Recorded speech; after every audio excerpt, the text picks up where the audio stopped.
back. Today I'm doing something that I have never done before.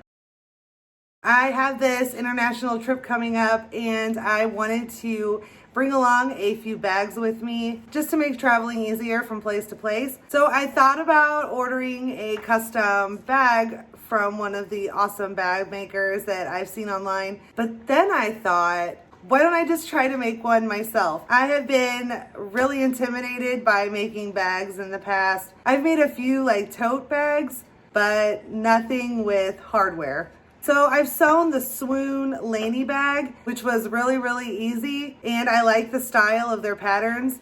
So I decided to go ahead and grab the Swoon Denver. I just thought it would be a really good way to challenge myself and see how it goes. I'm trying to install some of this hardware. There are quite a few tutorials here on YouTube on how to sew the Denver bag. So I'm just going to sew it up today and you all can follow along, and I'll try to just give you my opinion as a brand new bag sewist. Just like, here's my opinion from someone who's never done this before. So if you're not familiar with the Swoon Denver, the description says this is a stylish backpack purse which features 2 exterior side pockets with visible zippers for an added edgy vibe, which right away I'm completely down with. The zippered main compartment will keep all of your belongings secure, while the side pockets offer plenty of storage. It says it's perfect for work, travel, or your everyday adventures. This pattern comes in 2 sizes. There's a mini and a large. Today I'm gonna start with the large version just because I feel like that's gonna be easier. The small or the mini version kind of looks like it might be a little tough to get into some of those edges while you're sewing. So as a garment designer, when I look at the material list, it looks really intense, but if you just break it down to what you need for each type of bag that you want to make, it actually makes a lot of sense. And it breaks it down exactly for each type of fabric that you're using. And it tells you like the length of the zipper and what size your hardware is supposed to be. However, I think a lot of this stuff is customizable. If you don't want to make like a 1-inch strap, you can always do like a 3/4 or a 1/2 inch, I guess. All of the materials that I purchased, I got at Joann's, except for the print that I'm using for this bag. That is out of stock, and I don't know if or when it will ever make a comeback, so I'm sorry that I can't link it. There's also tips for using vinyl, which I was really excited about because I really wanted to use like a marine vinyl or something in the bag. And there's a little chart that shows you the different fabrics in the tutorial. All of the steps are written with illustrations. There's typical printing instructions that are in here, same as with other PDF designers. There's a cut list for your straps and everything that are rectangles for this pattern. I went ahead and cut all of my fabric yesterday, and I will say that it is a lot more detailed than just cutting like a front and back and 2 sleeves for a top. Like, there's multiple layers in these bags. I've never added foam or interfacing to bags, so this was all brand new, and it was actually pretty interesting to see the way that the layers stack up. They do instruct you to trace around the piece on the wrong side of the fabric and then cut it out, which that I'm not used to either. I usually just use the pattern piece on top of the fabric, throw some pattern weights on there and cut out around it. I didn't have any issues putting the pattern pieces together. Everything made sense to me. The biggest difference I think that I see as I'm reading through the instructions is the prepping work that you have to do for a bag like this. I'm used to just cutting out my pattern and sewing it together. With a bag, you have to fuse all of the interfacing to all of the pieces that it instructs you to in the pattern.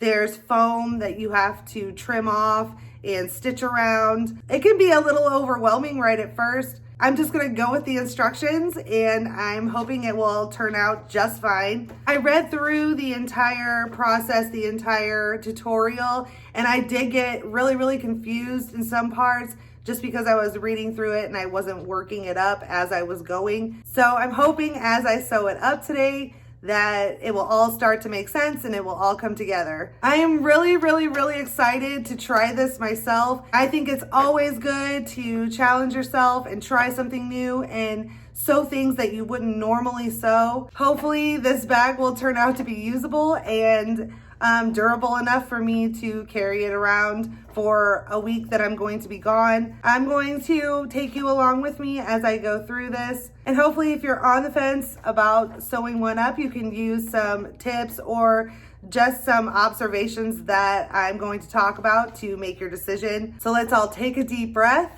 and let's get started. Okay, so the first thing it's telling me to do is trim a 1/2 inch around the foam. I'm not really like familiar with like trimming around pieces or to make them fit to, I don't know, we're just gonna go with it. I mean, it says to trim 1/2 inch around the foam pieces, so we're just gonna do that, yeah? Okay, so I have my foam prepped. It's saying to run a stitch along the edges so that it kind of compresses the edges and makes it a little easier to sew, I guess. But I can already tell this is gonna be way fancier than a tote bag. As we continue with the prepping for the pattern, I have a ton of interfacing to fuse to these pieces. So I heated up my heat press and I'm just gonna do it with that. I've heard of bag makers will use a heat press instead of using an iron all the time. So when it's a lot of stuff, I've used this for interfacing with other things too, like collars and whatnot. It's just easier than pressing it, so that's what I'm gonna do. I think it's just the most important thing is to make sure that this fusible interfacing or woven interfacing just gets secured to these pieces. I've heard, I haven't ordered that many bags online with bag makers, but I have heard that that is a common complaint when someone orders a bag and you can tell that the interfacing has not been secured correctly. That's just what I've heard from watching things go down on the internet. So I'm going to make sure that my interfacing is stuck really, really well. And another important thing that it seems to be stated in the pattern a few times is to mark like left and right pockets for each piece. And there's multiple pieces for each pocket. So if you mark them, it'll really help out later in the pattern is what it's saying. So I've been really careful about marking everything very diligently because I don't want to mess it up.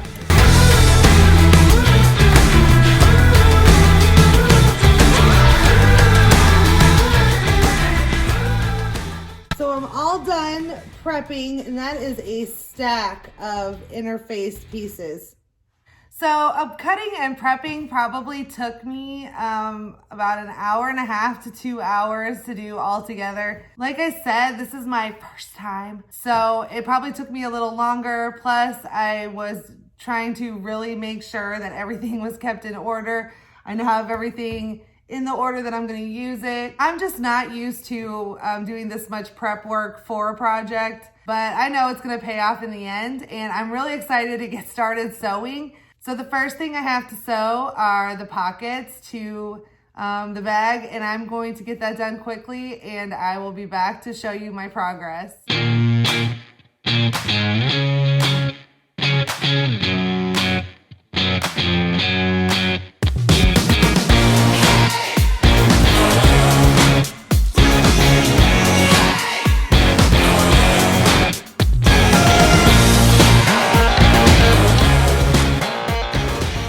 Okay, so this is how far I am. I have added the pockets to the front of the bag, and they work. Like if you unzip it, there's a lining in there. So I think I'm on the right track. It's pretty easy to follow the instructions. Like some of this, when I sewed along the curve, it didn't say to clip or along that curve before turning it right side out. And I guess it does that so that it sits up like this instead of flat. So I think I'm on the right track. I think everything's going really, really well. as long as you're following the instructions and looking at the photos or the illustrations in the pattern, it seems to go pretty well. I haven't gotten super confused at all during this construction, so we're gonna keep going. Okay, so now we've moved on to straps. These are constructed. These are the backpack straps that go along the back, but I have to add the hardware first. But first, before I do that, I have to add this strap. It's just like sewing binding. So if you're comfortable doing that, it's really, really easy. And then these down here are the hooks that hold the back strap at the bottom. These are really easy to sew. It's just a strip. And then the little hook is slid through the strap. It's like 2 layers. And you just place those. There's placement markings on the pattern piece. And then you baste those in place. And then you can go ahead and start this. The hardware for that is a little more confusing, but there is a bunch of steps in there in the pattern. So I'm going to keep going and come back. But there are a lot of straps to sew on this one. So if you feel like binding is daunting, this one it takes a little while to get all the straps finished. Okay, so all of my straps are basted in place. These back straps are probably the only time I got super frustrated or confused, just because I don't use this type of hardware very often. Like, I've never used this 1-inch, I guess it's like a slider. So that part got me a little flustered, but I got it on there. It's all, the straps are all laying correctly with the straps at the bottom. Like, this is the back of my backpack. It's what it's gonna look like when it's finished. Okay, so now the 2 main pieces are sewn together, and I've added my final zipper. So it's working. It's got lining on both sides. So yeah, the back is half constructed, and I guess it's all gonna go together once we start sewing lining pieces. And it looks a little confusing, but I'm sure as I go, I just need to look at the photos, and hopefully we are close to being finished. It was all going so well. So I had a little trouble sewing the backs into the backpack. I think using vinyl for my first try probably wasn't the best idea. Just getting around all those little curves in the back and in the bottom of it, it kind of, using just a regular sewing machine, and I don't have a big industrial machine that's heavy duty, it did kind of give it a little bit of a hard time going around those curves. I think it would have been fine if I would have just used regular fabric, but the vinyl definitely did not have a lot of give. I also forgot to open up the zipper from the inside before sewing the bottom in. So I did have to seam rip so I could get that zipper open on the inside so I can pull it through. So now I'm going to show you the birthing video of this bag, and then I'm gonna finish it up.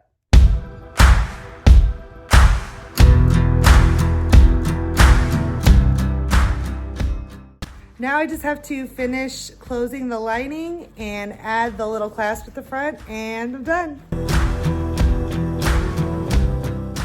Oh my God, I cannot even explain to you how much I love this bag. So this is the finished product here. It's got the vinyl on the back. I mean, I don't want to show you like the close-ups of it because it's looking a little wavy down here, but I think it's fully functional and it looks really, really cute. It's not as big as like a regular backpack, but it's perfect for traveling, like a carry-on, or just if you're out in the city or something. But there is a lot of room in here. I mean, I can fit a lot of stuff in here, guaranteed. It has such a unique look on the front with this clasp that clasps to the bottom so that it gives it like a folded over look. I mean, obviously you've seen that in in the listing, but I am in love with this thing. There's like 2 big pockets on the sides. I just love it. I'm gonna throw some photos in at the end of the video, like on a mannequin so you can see it. And I'm so excited about this one that I think I'm going to make a mini one so that I have a set. Oh my God, is that not the cutest set of backpacks ever? The mini one is so cute. I'm not sure if I'll be able to fit all of my stuff that's in my purse into this bag, but I'm really gonna try. There's pretty much room in here. I don't know if you're just like out for a day or if you just need like a small bag to take with you on just like a day trip. This is so cute. I used red vinyl on this one. The stitching on this one leaves a lot to be desired as well, but I think the more that I make, the better I'm going to get. And I have 2 cute backpacks now. The zippers that I used, I think are just a little bit chunkier than a regular zip, but it still worked out and I really like the look of it. The thicker one with this fabric. I used the same fabric for the straps as I did for the larger one because I kind of wanted them to look like a set. Okay, so overall, the pattern was amazing. Like I said at the beginning, I didn't have that much experience using hardware and stuff for bags. So I was a little nervous about it. I was like not nervous about the zipper part, but I was nervous about adding the hooks and the sliders. But with the instructions, it actually was a lot easier than the zipper. So I did not have any issues with any of the hardware. I really just needed to sit down and sew it as I was reading the instructions, but I'm so excited with how these turned out. You all have no idea how long I've been waiting to make these bags, and I'm already like thinking of different prints to use for more of them. I'm going to try one with just fabric instead of the vinyl and the fabric combo. I'm gonna have like 20 bags before I leave for my trip.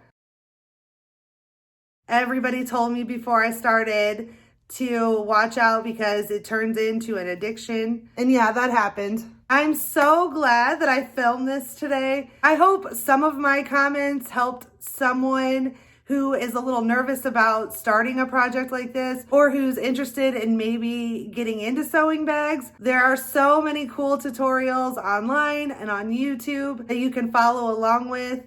I had a ton of fun doing this and I'm just so excited and I'm so proud of myself that it worked out and that I stuck with it all the way to the end. And now I'm going to go shopping on the Swoon site so that I can buy some more and try out some more bags. Let me know in the comments if you tried a Swoon bag and which one's your favorite. And I love hearing suggestions. Thank you all so much for watching today. Don't forget to subscribe and give this video a like. Follow G&G on all of our social media, linked in the description. I need to get out of here because I'm practically giddy and I cannot wait to show everyone my new bags. But I will see you back next Thursday. Bye.